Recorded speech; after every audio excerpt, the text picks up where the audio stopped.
Good morning. Oh, I'm going to shut off this light. It's always bad in the background.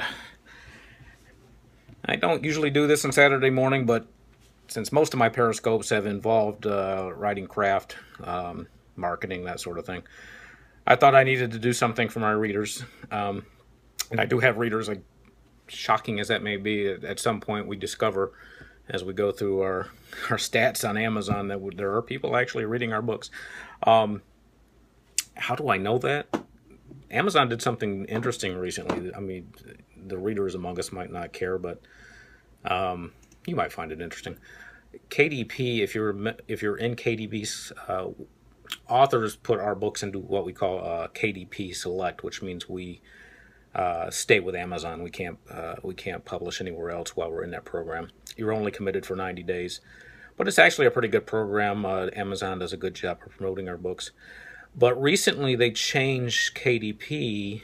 And for the readers, that's actually your, what do we call that? That's where you get some free books. I can't think of the name of the program offhand. Kindle Unlimited. So if you sign up for Kindle Unlimited, you get some books for free. And the way Amazon recently changed that reporting method was they went from reporting the number of books downloaded or purchased to number of pages read. Yes, be very afraid. Amazon knows how many pages you've read, as long as you're still, your device is still communicating. I know on my Kindles, I'll shut off the Wi-Fi sometimes if I'm trying to protect a library book from going back too soon. But as long as your device is still on Wi-Fi, Amazon knows how many pages you've read. So, and let me show you what that looks like for us authors. Program for a couple of books. So the graph, you can see there's nothing really before the past few days, but recently I started the program. Up here were the downloads I was getting before I jumped onto KDP Select, and you can see that's where I joined KDP Select a few days ago. And down here you'll see these are actual numbers of pages read per day of my book. It's not huge yet. There's the graph. So a couple days ago I had 200 pages read. Now what I don't know is if that was 200 pages in one book or 4 people reading 50 pages. I was looking to see if Amazon broke that down for me. I couldn't find it. Maybe I'll dig a little deeper. It would be interesting to know how many books are downloaded as to how many are read.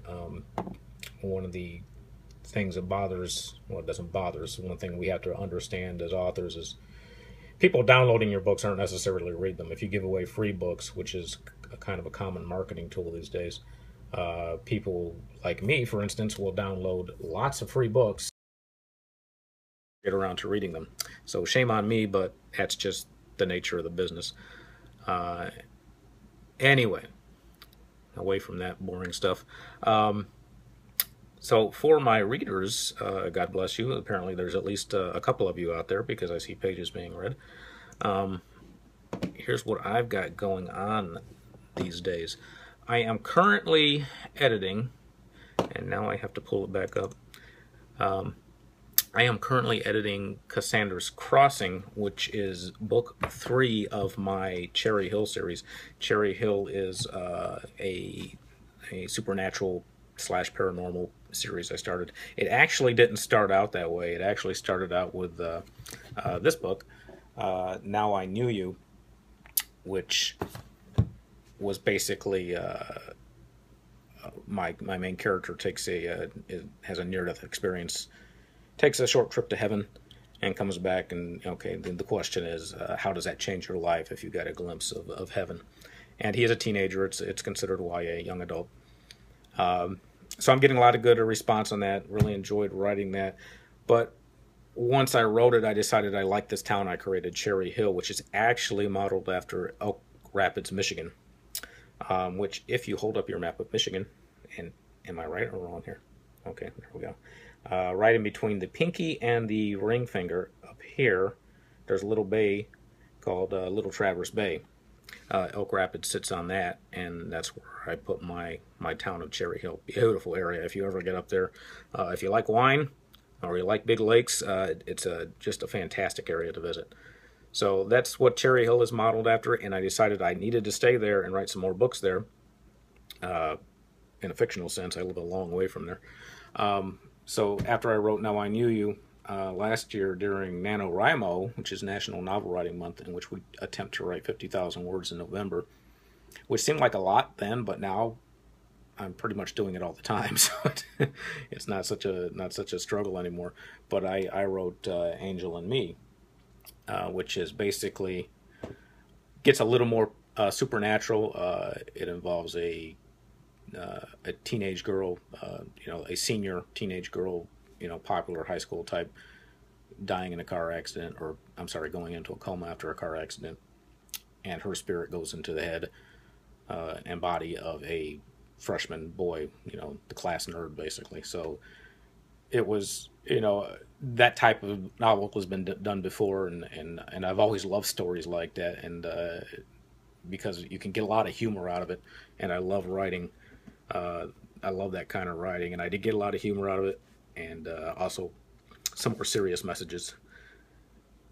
And so I am moving on now. Cassandra's Crossing is book 3 of that series.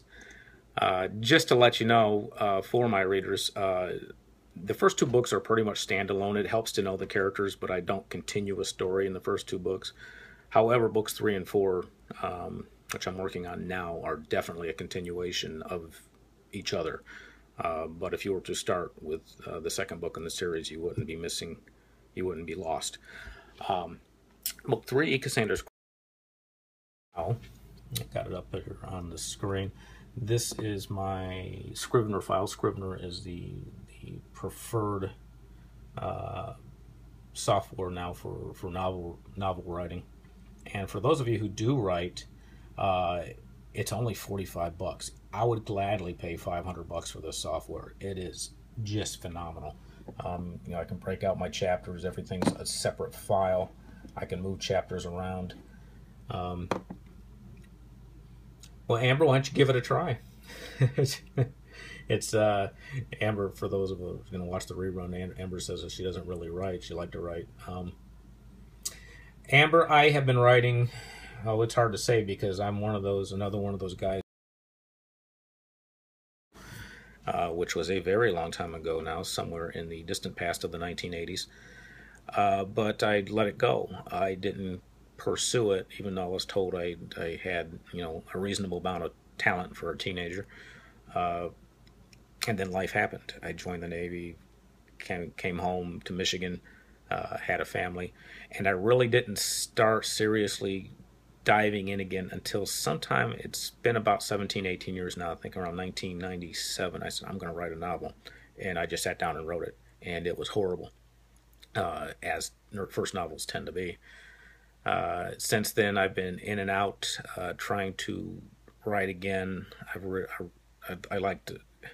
You can tell when I got serious because it took me about 15 years to write 4 novels, none of which were really publishable, but getting better. And then last year I wrote 4 more, so something snapped last year, probably because my kids got old enough where, they were off to college, and I had a little more time. But as I always try to encourage young writers, I actually have a podcast called Teen Writers Publish, and I try to encourage you guys, especially if you're still in high school or just young in your 20s, man, go for it. Life will go by quickly. It will sneak by, and you're going to wake up one day and you're going to be 40, 50 years old and say, why didn't I try it? Why didn't I go for it? If you follow your passion, the money, the success will follow. It doesn't necessarily have to be money. It might be just you're happy with what you're doing, which if you look at recent polls, most Americans are not happy with what they're doing, and I suspect that goes for everyone in the world too. Most people end up accepting whatever career they land in. For me, it was engineering.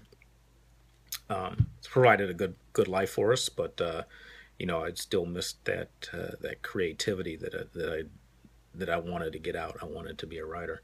So I am doing this part-time.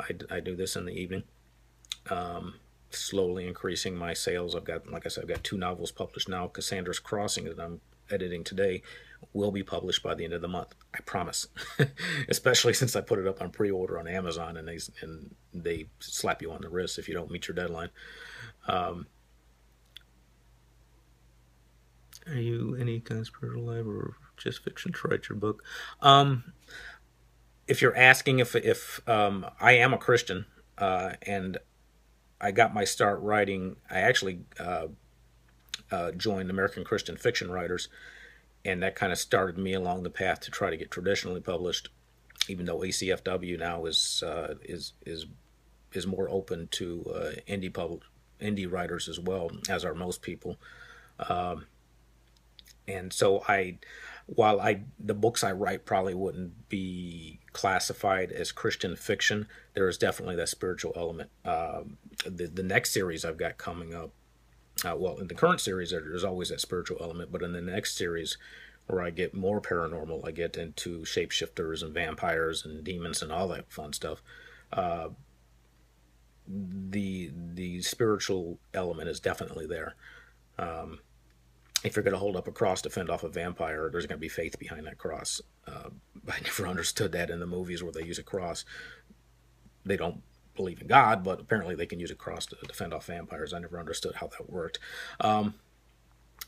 So in my stories, there will be a spiritual element. Not preachy. I don't have salvation moments or anything like that in my books yet. I haven't had a need to. But I do try to have that message. If there's a demon, he's representing the fall of man, basically the dark side of all of us. So I hope that answered your question. Yes, I do live a Christian life, or try to, and it does reflect in my writing. I try to keep my writing clean.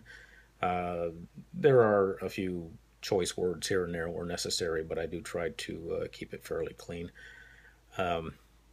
So I hope that shows up in the reading. And I don't like to preach. I like to get people to think, which should be the goal of any fiction writer. I can always tell when a writer is preaching his point of view to me, because I suddenly get turned off with the story.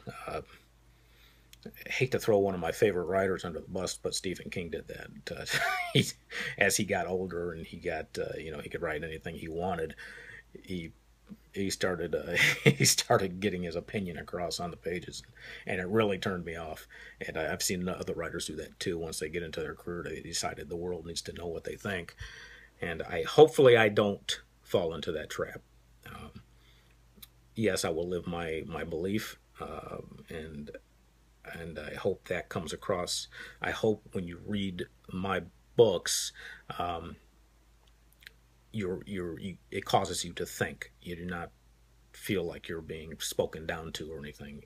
If I ever do that, by all means, send me an email and tell me I'm a jerk, because I don't want to be that kind of writer. So to continue with my update, double tapping thing, don't you guys? So Cassandra's Crossing is in editing, the final editing. This is what I get back from my editor.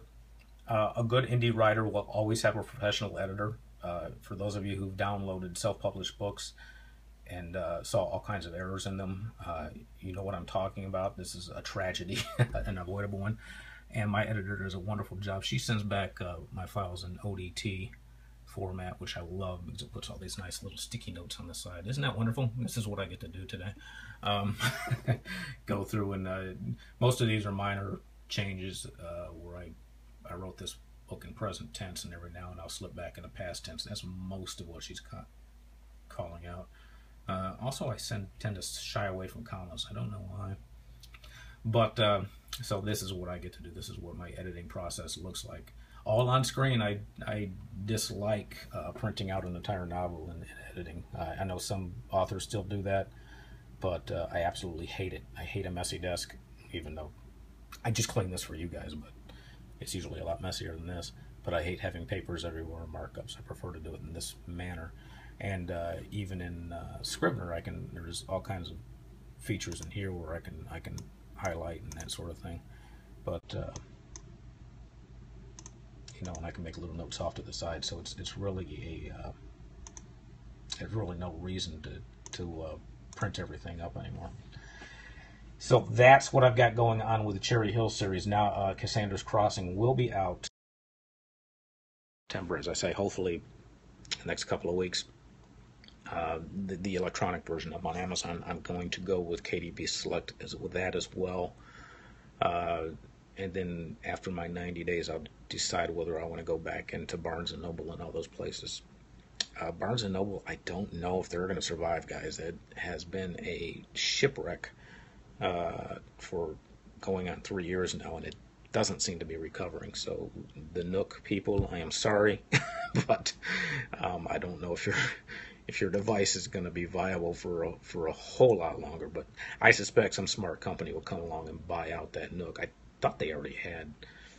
Seems like I read. I know they had it for sale for a while. They were trying to sell off the Nook branch of Barnes & Noble. Anyway, enough business. I am also working on my. I do a lot of things at the same time. Go to my website here. I am also working on my next paranormal series, which is actually a spin-off of a Cherry Hill character. When you get to Angel and Me, the second book in the series, you'll meet a character named Darla.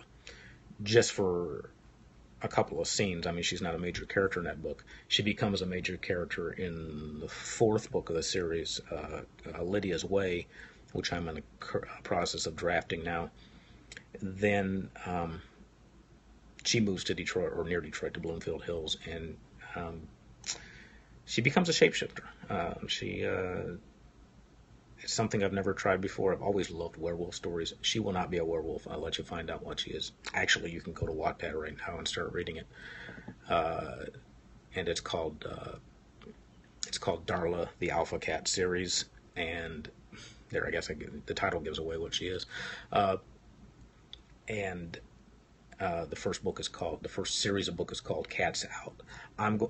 Cats Out. I'm going to publish that as a serial novel.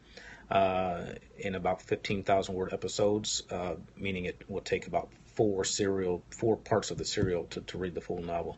A lot of authors are doing that now because you can publish so quickly with Amazon. I plan on putting up one episode a month of the serial, and then once I do that, after 4, I can bundle it and sell it as a full novel.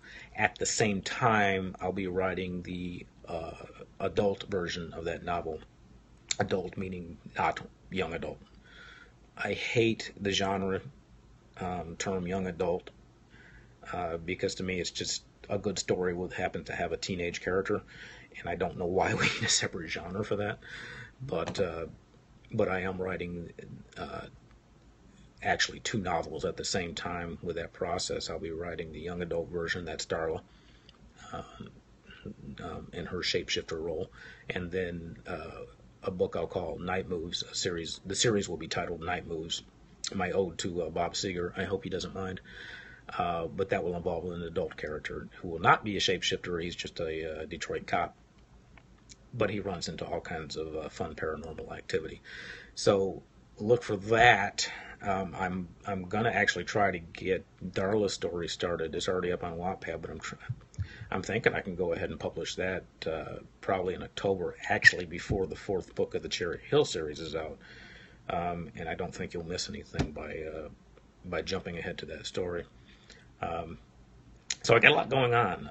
It tends to happen, especially for the indie writer, because we're not waiting on publishers or agents or anyone else to give us feedback. We just write. We just go. And yes, I do go through an editor, so that slows it down a little bit, but it is a necessary step. I go through my beta readers, and they give me feedback. I've already sent Cassandra's Crossing out and got great feedback from my beta readers. God bless them, because otherwise we're flying blind. We don't know if it's the story really works or not. You can't see the forest through the trees, right? So I wanted to show you the cover for...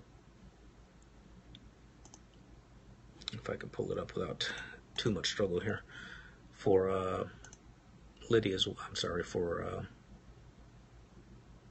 Cats Out. Do I have it up on the screen?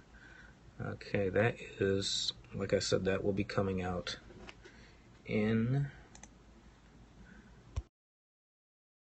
thinking about launching that one. What did I say? Probably in October. I could probably get it out by the end of September, but I don't want to launch it too long before the last book of the Cherry Hill series, because she is a spin-off character of that series, and I don't want to confuse any. I don't think it would confuse anybody, because I got this as a standalone story. But I love the cover. Isn't she precious? And that is a baseball bat in her hand, yes. So and I actually found that as a pre-made cover. I got lucky. I do have a cover designer, but somebody was selling covers and posted this on Facebook actually, and I saw it and I said, "Oh, I gotta write this. I gotta write this girl's story." So she's a sweetheart. So that's Darla, and like I said, it's called Darla the Apple Cat series, and there's book 1. So that is actually completely written. I'm just going through with some final touch-ups now. If you want to check it out on Wattpad, look for me there, at Ron Estrada. The Wattpad version won't have all the final edits in it, and this will, and it will be going up on Amazon as well. I'll probably sell those for 99 cents. The serial portions, that's Amazon's minimum. You can only go free for a short period of time. But I'm looking forward to it. I'm finally getting into this groove where I've just always got a project going. As you can see, I'm juggling several projects at the same time now. I kind of like doing that, because then, especially if I'm writing in a series or even with a spin-off, I can keep going back and forth. If I need to add something, it's easy to do. So, guys, again, if you haven't checked out Now I Knew You yet, it's a little... Is that a reverse? Is that showing up reverse? It is, isn't it? I love the reverse camera. Yes, I can see my Harrisville shirt too. But Now I Knew You is that's available, obviously, in paperback or electronic format on Amazon, as well as Angel and Me. I actually like Angel and Me better. It's just a fun book. It was a lot of good humor in it. Now I Knew You's a little more serious, but with a strong message. So, guys, give that a look, and watch for Darla to show up. She might give you nightmares, but that's okay. And you can catch all this on my website as well, and that's at ronestradaBooks.com. You see all my books there, and there's the cover. Oh, I didn't show you the cover for Cassandra. I like that one too. My cover designer's really, I just love the stuff she comes up with. There's Cassandra's Crossing. So that's it for today. I just wanted to do a quick update on this Labor Day weekend, so you can see that writers truly do not have a life. This is what I'll be doing most of this weekend. And I will catch up to you later on. Next week I'll be up in Traverse City, which is near Elk Rapids, the town that's in my story. So I'm looking forward to that. I finally get a nice long vacation. Guys, God bless. Have a safe weekend, and I will catch up to you later. Bye now.